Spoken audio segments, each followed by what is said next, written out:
Manchester City are set to sign Wolves star Rayan Ait-Nouri. Let's speak about in this video how I think he will fit Guardiola's system and why I think this is such a good deal for Manchester City.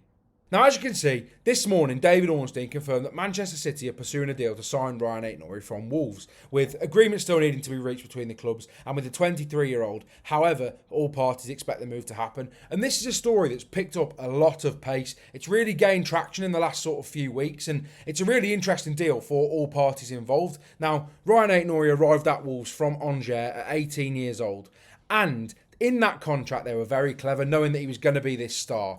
They managed to include a 50% sell-on clause, which is absolutely ludicrous. Now, for example, if Manchester City were to sign Ait-Nouri for €60 million, Angers would receive 30 million of that, which is absolutely insane. Now, Wolves can buy out that clause for €9 million, which for me and most Wolves fans, in my opinion, let me know in the comments as well, Wolves fans, they should absolutely do and is a no-brainer because they are going to want to receive as much money as they possibly can, especially with the likes of Fosun and Jeffrey Shee not willing to actually let Wolves spend much money generally in the past. I think they need to bring in as much as they possibly can from this deal, and obviously we've seen that with Matheus Cunha in the previous few days. Now, as you can see here, central defender Joshua Guardiola has been their most sort of regular left back this season, with O'Reilly impressing in the last few months. And I think that's a really interesting thing we should speak about as well, because it's not just Rayan Ait-Nouri's role in this side, it's also the fact they've got such strong depth in that area. And they've also got three players really that play the role differently. Obviously O'Reilly, an attacking midfielder that's been moved to left back and has excelled there in my opinion. Joshua Guardiola, a more defensive right back, but also still very comfortable on the ball. And then Rayan Ait-Nouri, a complete maverick that will, in my opinion, really transform the way in which Manchester City look to play next season.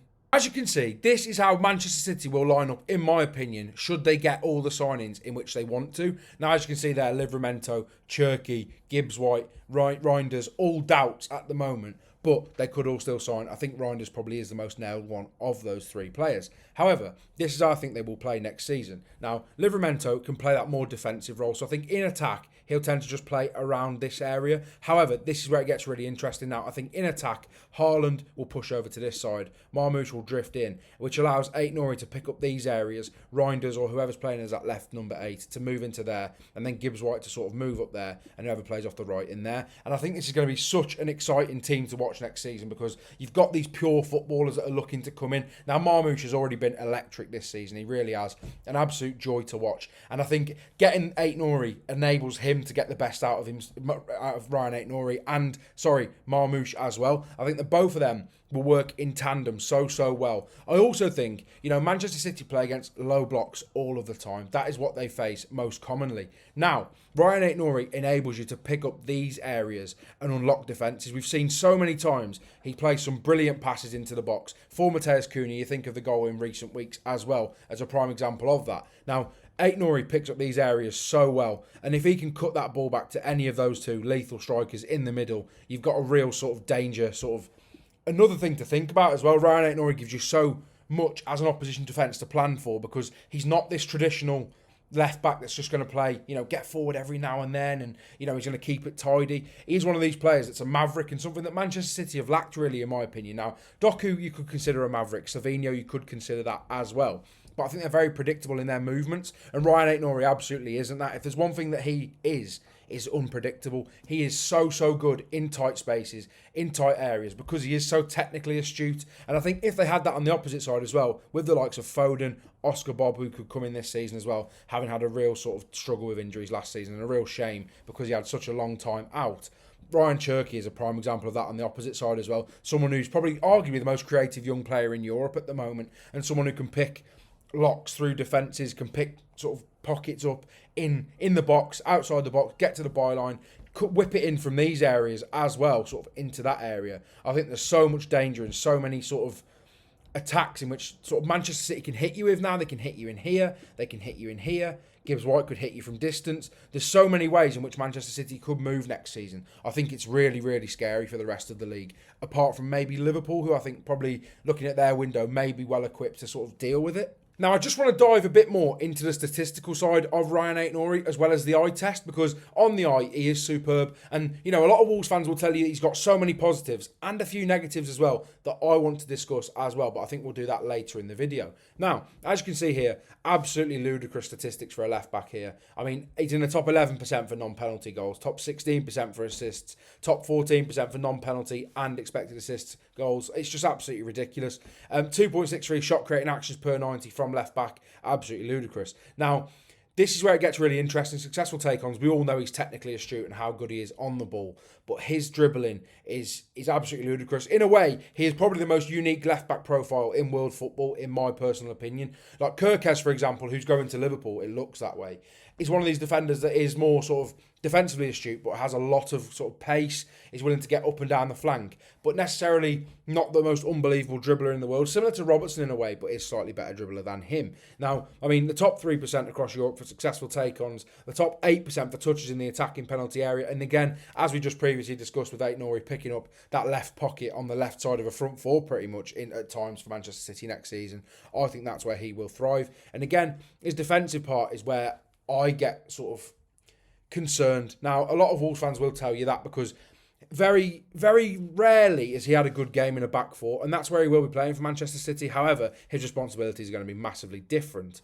Now, Rayan Ait-Nouri is flawed in a back four, and there's no hiding that. Everyone knows that. However, I think it gets interesting because he won't be playing in a back four as much. Now, at Wolves, very much 3 centre-backs is where he's had his best games this season. 3 centre-backs, him and Semedo on both flanks. That is where they've both excelled, and that's their roles, really. Wing-backs is absolutely something in which they're both the best at. Now, I think it's really interesting because Rayan Ait-Nouri isn't as bad of a defender as people make out. I think he's actually in third for most ground duels won this season across the whole of the Premier League, which is absolutely ludicrous. But with regards to his positioning is where I have the concerns with Rayan Ait-Nouri, but also with Guardiola looking likely to play that left centre-back slot and obviously has the pace to cover that channel. I think, they won't have to worry about that too much. And I do think that Manchester City absolutely will get the best out of Rayan Ait-Nouri despite him being so weak in a back four, because he's not going to have to do much defensive responsibility realistically, because Manchester City very rarely do they face a side that puts them to the sword, apart from Liverpool, which is the only game I think really he could probably struggle in. Although Wolves fans will tell you he's been absolutely brilliant up against Mohamed Salah for the last few years. But let's get into the next bit, speaking about sort of where I see him playing a bit more, and have a look at his season heat map. Now, Rayan Ait-Nouri in all competitions this season has got 5 goals and 7 assists, 4 goals and 7 assists in the Premier League and 1 outside. Now, he's been absolutely brilliant going forward, and as I've said, we've discussed that loads, and as you can see here, it shows it. He loves picking up this whole left flank. It's a bit of a similar heat map to Kirkes, really. However, he is much more comfortable in these areas, inverting as a sort of making a centre midfielder role really for Wolves at times, and he is really comfortable in the middle of the park. We often see him sort of turn away from 2 players or bust a roulette to get past a player, or he often sort of just plays it inside, runs on the outside and sort of links up well with Cunha down that left flank, and that's where I think he'll really excel next season with Omar Marmoush. Omar Marmoush will be picking it up a lot here, and he'll end up sort of in these areas and in these areas a lot. Now, the season heat map, as you can see, he also takes set pieces for Wolves off the right-hand side and sometimes the left as well. But I do think it's going to be really interesting to see if Manchester City do struggle at times with him there. And the fact that they do have so many players that can play the left-back role, I think will make it really interesting in game situations or game states that differ. Now, again, like I say, against the teams that are lower down the table, Ait-Nouri is perfect. He will help them unlock the sort of the key, really. He'll unlock that sort of defence in a different way to perhaps any left-back in the world, in my opinion. I think he's absolutely ridiculous in those tight areas. In sort of the final third, he excels. Now, I think in different game states, they'll look to Nico O'Reilly, perhaps a bit more sort of a physical specimen with regards to his sort of stature and his height. But I do think Ait-Nouri's athleticism is absolutely ridiculous as well. He's very quick off the mark.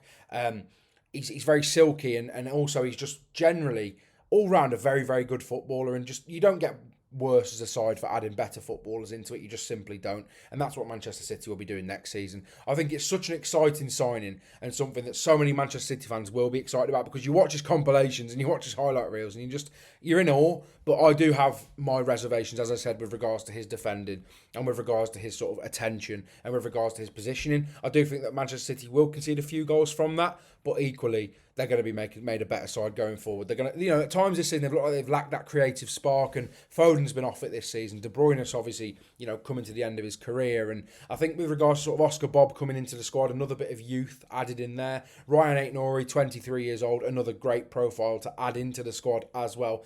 And Ryan Cherky potentially on the opposite side as well. It's going to be absolutely ridiculous, especially if they do add Tino Livramento, Tijani Reinders, Morgan Gibbs-White. There's so many names they're linked to, and it's an absolutely massive summer for Manchester City. They have to get it right. Very rarely do they get it wrong, and this feels like a perfect signing in my personal opinion.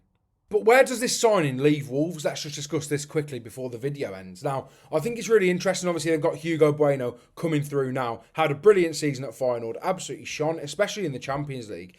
But I do have my reservations with Bueno as well. I think he's very weak, and sort of the physical sort of side of him is something that we've seen lack before in the Premier League. He didn't look like he was up to it then. So I'm hoping after a year of European football, after a year playing in the Eredivisie, that he has gained that slightly. I think his sort of athleticism he needs to work on, and it's not something that's easy to work on, but I do think he's got it, and I do think he's definitely improved in his athleticism and his sort of stature, so hopefully that doesn't come back to cost Wolves. Obviously Bueno, 22 years old, a year younger than Ait-Nouri, not as technically gifted as Ait-Nouri, almost a very different wing back realistically, but I do think he would fit that sort of that left wing back in a back five as well as Wolves like to be playing. I do also think it's interesting to see what they do on the right should Semedo leave as well. I think Kyle Walker-Peters should come in there, but that's just my personal opinion. I do think Hugo Bueno will be a very interesting signing for Wolves. I think he'll be brilliant. I do think it's going to be one of them. He's going to feel like a new player really coming in, and you hope he does, because like you say, when we saw him in the Premier League previously, he did look like he was sort of a level below, not just in terms of his quality, but in terms of his physical stature and his height and his sort of presence really on the pitch. So I'm hoping that Bueno comes back and proves that, because he has looked really impressive in the Eredivisie and the Champions League this season. But I really do hope that Wolves get it right with Hugo Bueno. And if you actually just scroll down to look at his season heat map here, you can see that it is relatively impressive. Again, it's very similar to Ait-Nouri. However, he loves to pick up these positions a lot more frequently, as you can see. But generally, I think it's a really exciting signing, and a really I say a signing, he's still at the club, but really exciting sort of return from a loan. And I do think the Wolves will be the beneficiaries of that next season if he comes in and looks like he can handle the pace of the Premier League a bit better. Now, if you did enjoy this video, please subscribe to the channel, as I'm trying to hit 500 subscribers. I want to make this a full-time job, and I really am loving creating content for you and putting my views towards yours, and also hearing your views towards me in the comments. So if you did enjoy this video and you want to speak about this further, definitely look in the comments and put a comment down below what you think about the move. Also, check out my TikTok in the description as well. Make sure you like the video, share it with your friends, and I'll see you in the next one.